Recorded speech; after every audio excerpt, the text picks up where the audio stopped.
몰랐었어요. 저는 뭐 당연히. 그리고 한국에서 신앙생활할 때 하나님과의 관계라고 하는 것을 한 번도 들어본 적이 없어요. 그럼 어떤 분들이 그러세요. 하나님께서 나에게 이런 마음을 주셨어요. 이렇게 말씀하셨을 때 속으로 그랬어요. 에이 뻥. 저 권사님은 뻥도 잘 치셔. 저 연기 참 잘하네. 이렇게 생각했었어요. 제가 수도원에 들어가게 됩니다. 딱 들어갔는데 하얀 베일을 이렇게 쓰시고 하얀 옷을 입고 사실은 그 시스터들이 거기 수녀님이 아니고 시스터들이 살고 계시더라고요. 근데 딱 거기를 제가 어쨌든 우여곡절 속에 들어갔는데 들어가자마자 가면 수도원 가면 역시 뭐 예수원도 그렇고 약간 그들의 주문 같은 노래가 찬양 이런 게 있거든요. 딱 거기 들어가자마자 갑자기 각 지역에서 하얀 그 옷을 입고 있는 시스터들이 한 12분이 계시는데 다 나오셔가지고 웰컴송을 부르시더라고요. 매지저 상승 오는데 제가 갑자기 마음속에 너무 힘든 거예요. 아, 저건 뭐지? 저건 뭐지? 약간 좀 연세는 우리 집사님 정도 되시는? 네. 안녕하세요. 그 수도원에 들어가서 제가 하루 만에 도망 나가요. 그래서 한 달 동안을 시드니에서 방황을 하다가 이건 저는 꿈을 잘 믿지 않거든요. 뭐 어떤 분들은 제가 예수전도단 소속 아니냐, 왜냐면 제 스타일 자체가 그래서 저는 굉장히 보시면 알겠지만 현실주의자고 실리주의자고. 근데 어느 날 꿈에서 계속 하나님께서 그곳의 장면, 그 짧은 시간의 장면을 보여주시면서 자꾸 가야 되겠다는 부담을 주시더라고요. 그래서 다시 이메일을 보냈더니 하루 만에 도망 나갔는데 받아주시더라고요. 다시 들어오라 그래서 갔죠. 갔더니 그 모든 삶이 그냥 간단해요. 아침에 일어나서 묵상하고 모임 갖고 노동하고 점심 먹고 좀 쉬었다가 회개 예배 드리고 또 일하고 그냥 맨날 똑같은 삶을 똑같이 하는데 솔직히 수도원이라는 곳은 너무 안 맞는 사람 중에 한 명인데 그곳에 가서 매일 말씀 듣고요. 매일 찬양하고요. 솔직히 듣기 싫었지만 어차피 거기 머물러야 되니까 매일 그렇게 훈련을 하게 됩니다. 사실 그 다음부터 일어나는 게 저한테는 너무 제가 믿지 못할 일들이 계속 일어나서 여러분들 사실 제가 오늘 말씀을 막 일부러 문자적으로 나누지 않는 부분 중에 하나가 아까 처음에 제가 질문 드렸잖아요. 여러분 복음이 뭐라고 생각하시는지 그 복음이 여러분한테 어떤 의미인지 하나님께서 왜 우리에게 이 말씀을 통하여서 우리가 하나님을 경험해야 되는지를 제가 그 계기로부터 하나씩 그 하나님 전개를 좀 해주시더라고요.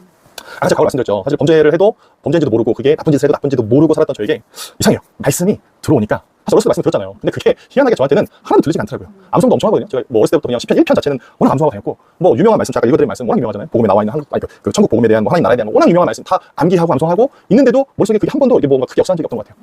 제가 철이 좀 늦게 들었죠. 남들은 뭐 사춘기 아니면 뭐 좀 10대 후반인데 저는 20대 중반부터 철이 조금씩 들기 시작한 것 같아요. 그래서 그때 잠을 자는데 말씀이 들어오기 시작하니까 제 안에서 그 말씀이 하나씩 이제 곱씹어지기 시작하더라고요. 희한해요. 저 같은 사람은 뭐 그렇게 말씀을 좋아하지도 않고, 그죠? 앞에서 뭐 찬양하고, 여러분, 할렐루야! 하면 다들 와! 하는 걸 좋아하는 스타일이지. 제가 막 말씀을 깊이 있게 보는 스타일은 아닌데, 근데 하나님께서 그곳에서, 그러니까 이랬던 것 같아요. 이런 사람들 있잖아요. 혹시 뭐 감옥에 가더라도 약간 중재인, 그죠? 그런 사람들은 약간 좀 따로 분리시켜서, 그죠? 따로 훈련시키는 과정들이 있지 않습니까? 그래서 뭐 저는 개인적으로 그런 수원을 경험해서 좋긴 한데, 여기 다 모든 사람 경험할 수는 없겠다 싶더라고요. 저 개인적인 경험으로는. 그래서 제가 그곳에 가서 하루 지내는 게 너무 힘들었어요. 제가 지금은 개인적으로 103kg가 나가더라고요. 오늘 아침에 했더니 103.8kg 나가더라고요. 근데 제가 그때 당시에 한 보통 몸무게가 한 90kg였다가 그곳에 들어가서 70kg까지 쭉 빠져요. 예. 삶이 힘들었냐 것도 아니에요. 막 먹는 것도 부패처럼 엄청 많이 주고 그러는데 살이 쭉쭉 빠지기 시작하더라고요. 그래서 제 얘기를 듣는 사람들은 그곳에 가면 다이어트가 되겠다 생각하는데 그게 아니고 하나님께서 이제 저를 세상과 제가 막 다른 단기 선교사도 하고 뭐 찬양사역도 하고 제자훈련도 막 하면서 엄청 기독교적으로는 사람들이 와 할 정도의 젊은데도 그러한 삶을 막 살았지만 그 이중적인 삶을 아무도 몰랐죠. 근데 하나님은 알고 계셨기 때문에 저에게 이제 그 전환점을 주셔야 되겠다고 생각이 들었던 것 같아요. 그 수선에서 하루하루 저에게 꿈으로 또 말씀으로 보여주시는 게 희한해요. 이런 말씀하실 때 목사님 말씀하실 때 오늘 나에게 말씀하신 것 같다. 그죠? 그래서 그 사람들 감정이 좀 안 좋아집니다. 왜? 하나님 말씀하시는 모든 누가 옆에서 뭐 간증을 하든 누가 옆에서 설교를 하든 시스터들이 성경을 시키는 그 말씀이 다 저를 공격하기 시작하는 거예요. 그러니까 막 남들은 솔직히 그런 거 아니잖아요. 누가 의도적으로 누가 설교를 그렇게 하겠습니까? 누가 공격적인 설교를 하겠습니까? 그냥 자기의 간증을 하고 하는데 저 혼자 안에서 막 힘든 거예요. 계속 반응하는 거예요. 그것들이 하나하나 어떤 내용이었냐면 예수님에 대한 내용이었어요. 그 예수님의 탄생부터 그분의 피난부터 그분의 사역 그때 그분의 공생애 그것을 하나씩 나누는데 제 안에서 계속 그러니까 제가 이렇게 있다고 생각했어요. 얘가 밀리기 시작하고 움직이기 시작하더라고요. 저는 그렇게 막 신비주의도 아니고 여의도 수목에 태어났다고 해도 하늘에 떠나서 장로교에서만 자라가지고 맨날 문자적인 어떤 성경 공부만 하고 자라서 별로 그렇게 막 좋아하지도 않는 약간 있잖아요. 우리 약간 좀 성경주의 분들이 하시는 그 예배 스타일이지 않습니까? 저는 그렇게 막 그 스타일도 아니고 그런데 제 안에서 말씀이 하나씩 오더니 저는 되게 감정이 안 좋았어요. 하나님한테. 제가 지금 여기 약간 키포인트로 말씀드렸는데 제 감정이 안 좋다는 거에 대해서 혹시 어떻게 느끼시는지 모르겠어요. 하나님한테 처음으로 감정이 생겼어요. 혹시 존재하지 않는 분에게 감정이 생길까요, 저희가? 그 다음부터 제가 기도를 하는데 진짜 기도를 하기 시작해요. 이 성경에서 얘기했던 아까 읽었던 말씀 하나가 이제는 그냥 저를 공격하는 게 아니라 제 안에서 일어나기 시작을 하더라고요. 그 중에 아까 제가 뭐 제 과거를 간단하게 말씀드린 부분에 대한 이제 전환이 생기는 겁니다. 제가 사람들 많이 때렸지 않습니까? 아니 못 살게 보지 않습니까? 기억도 안 나고 정말 아무도 기억 안 나는 게 다 기억나더라고요. 5살 때부터 기억나더라고요. 5살 때 저 기억이 별로 없거든요. 5살, 뭐 4살 이때부터 제가 누구 거를 어떻게 뺏었는지, 어떻게 괴롭혔는지, 누구 친구 신발 가다가 저기 그 똥수가 있잖아요. 던져 이게 다 생각이 나더라고요. 너무 힘들었어요. 감정이 점점 안 좋아지기 시작했어요, 저한테는. 어떡하지? 그래서 그다음부터는 다시 한번 탈출 계획을 세우기 시작해요. 여기 있으면 안 되겠다. 도망가야겠다. 그래서 그곳에서 제가 탈출 계획을 계속 세우는데 희한해요. 그 시스터들이 그걸 느끼셨나 봐요. 저한테 일을 더 중하게 맡기시더라고요. 그러니까 책임을 주시고 맡기시더라고요. 제가 목수잖아요. 그러니까 거기에 옆에 한 건축을 하게 되는데 이 공동체가 일과가 있는데 그들하고 떨어뜨려서 그 목수들하고 일하면 더 중요한 일을 맡겨서 다른 생각을 못하게 하시더라고요.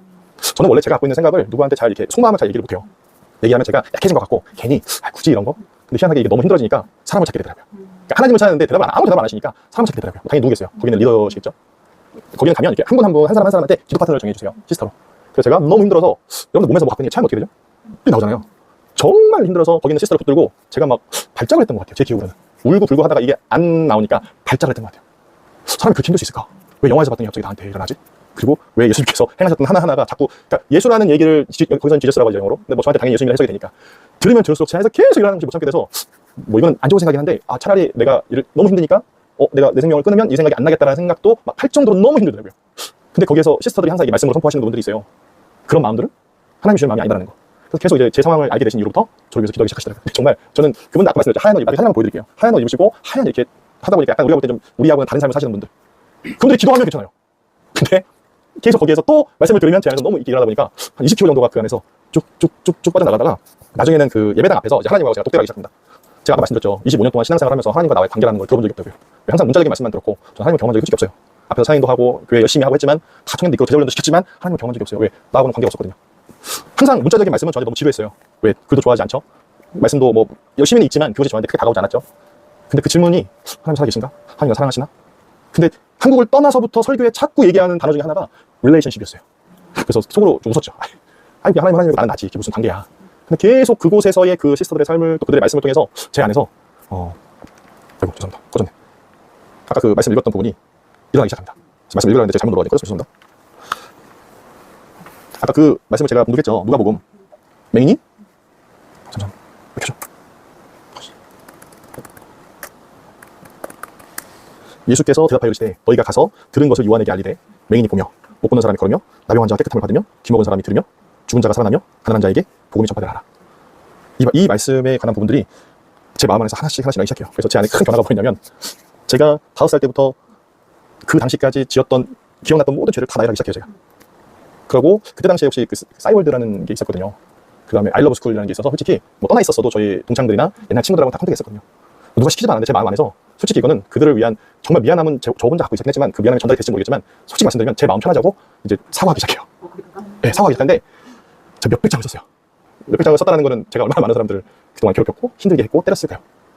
근데 정말 희한하게 당연히 이렇게 가면 연락이 닿은 사람이 있고 안 닿은 사람이 있잖아요. 당연히 안 닿은 사람들은 답을 못 받았고요. 연락이 닿은 사람들은 희한하게 다 저를 용서해 주더라고요. 근데 그냥 그때까지 사실 저를 위해서 제 마음 편하자고 제가 솔직히 회개도 했고 화해도 서로 뭐 제가 화해가 아니죠. 화해는 그쪽에 사실 해줘야 하는 용서를 빌었죠. 저도 희한해. 제가 왜 그렇게 근데 제 마음 안에서 하나님이 그 편지를 쓰고 보냈을 때 그 이후에 제 마음 안에 굉장한 평화를 주시더라고요. 저는 솔직히 문자적으로는 너무 많은 하나님을 알고 있고 복음도 충분히 설명할 수 있고 했었지만 하나님을 경험한 적이 없었기 때문에 그런 일이 제가 일어났을 때 너무 무서웠어요. 그리고 거기 있는 시스터들이 왠지 마법사 같았어요. 왜? 기도하면 괜찮아졌다가 또 내 방으로 가서 또 막 말씀, 왜냐면 어쨌든 읽으려면 말씀을 읽어야 될 거 아니에요. 제가 그 공동체에서 살게 된 게 1년을 살았거든요. 1년을. 좀 중한 죄를 지니까 그냥 하나님께서 막 내 삶에서 그냥 이렇게 하시는 게 아니라 가둬놓고 그냥 독방에서 그렇게 하시는 느낌이 들었어요. 그렇게 회개하기 시작하고 용서의 보냈을 때 그들이 다 괜찮다. 옛날 일이니까 다 잊어버렸다. 마치 감사하게 그걸 그때까지 가지고 상처받고 있는 사람들은 거의 없었던 것 같아요. 그냥 저에게 좋은 말을 해주기 위해서 그랬던 것 같긴 한데 그 일을 경험하고 나서 이제 아까 그 예배당에서 이렇게 하나님을 독대하는데 저는 하나님의 음성을 들었다고 하는 사람들을 미친 사람이라고 생각했고 저번에 가끔 장로님께 그러시잖아요. 하나님께서 이런 마음을 주셨어요. 이렇게 말씀했을 때 저는 옛날에 만약에 저였다면 장로님 뻥쟁이. 네. 저는 하나님의 음성을 저는 실제적으로 전 2번을 들었습니다. 그러니까 이거는 제 개인적인 경험이니까 오늘 뭐 말씀을 해서 전해야 되는데 간증식으로 스토리텔링으로 좀 가서 죄송하지만 저 개인적으로는 내가 죄 가운데 있고 내 자신이 십자가를 경험하지 않은 상태에서는 우리가 솔직히 하나님의 음성을 듣고 싶어 하지만 말씀하셔도 뭐 당연히 하나님 입장에서 들리게 할 수 있지만 우리가 못 듣는 것 같다는 생각이 들더라고요. 왜냐하면 우리가 막은 것 같아요. 우리의 죄로 우리가 막은 것 같아요. 제가 사실은 그 전에도 단기 선교사라는 명목으로 선교를 갔습니다. 여기도 솔직히 선교사가 되기 위한 훈련을 받습니다. 당연히 그 이후로 제가 선교사가 됐습니다. 저희 안에 실제적인 복음이 무엇이냐라고 저도 지금도 질문하고 지금도 간증하고 설교하고 강의할 때마다 사실 문자적인 부분은 너무 많이 알더라고요. 충분히 저희가 그러니까 저희한테 이미 죄송합니다. 생각 해서 선생님 좀 들어보시겠어요? 예, 저 안에 다 주셨더라고요. 또 다른 계시 뭐 예언 이런 거 나오지만 솔직히 그걸 넘어서서 이미 저 안에 하나님께서 다 충분히 주시고 남았더라고요. 근데 우리는 자꾸 저거 아니고 그 외의 것들, 그죠? 저거 아니고 그래서 말씀의 육신이 되어 오신 그 예수 그리스도께서 아까 그랬잖아요. 보내신이라는 우리가 미션 그러면 이제 미션이라는 게 보내심을 받은 그런 뜻인데 미션. 제 안에서 사실 선교라는 것은 하나의 돌파구 그냥 핑계였고요. 실제적으로 하나님의 일을 하기 위해서 제가 준비되어진 게 없다 보니까 또 그 전에 뭐 제 삶이 워낙 180도 다른 삶을 살다 보니까 하나님께서 저에게 그러면 안 되라고 하시는 과정을 이 과정을 통해 주신 것 같아요. 제가 하나님의 음성을 듣습니다. 근데 사실은 그게 하나님의 음성인지 아닌지가 처음에는 너무 힘들었고 어려웠습니다. 제가 하나님한테 들은 하나님의 음성은 뭐 두렵고 어려운 그게 아니라 그냥 사랑한다는 말씀이었는데 그게 저를 완전히 그냥 바닥으로 쑥 그냥 눌러버리더라고요.